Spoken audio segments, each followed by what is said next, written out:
அதாவது இப்போ வந்து இந்த பாத்தியோட அளவு கேக்குறீங்க. அளவு கேக்குறீங்க. அதாவது இந்த மரத்துல இருந்து இந்த வெளிப்புற கரை 6 அடியில இருக்கணும். நமக்கு இந்த சதுர பாத்தியோட அளவு மரத்தோட கணத்துல இருந்து வெளிக்கரை 6 அடியில இருக்கணும். இந்த மரத்தோட இதுல இருந்து நம்ம நிக்கிற இடம் 3 அடியில இருக்கணும்.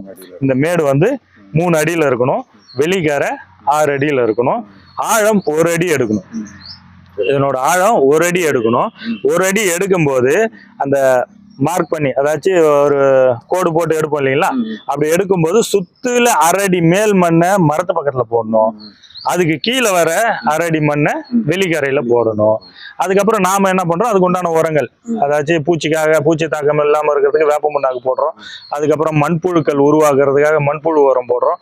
இந்த 3 மாசத்துல இங்க இருக்கிற இலை தழை தொழு உரம், நம்ம சொன்ன மாதிரி இந்த இயற்கை இலை மற்ற இலைகள்லாம் வந்து போட்டு அதை வந்து மக்க வச்சு இதுலயும் நுண்ணுயிர் உரமாக்கி மட்டமா ஆக்கிடுறோம்.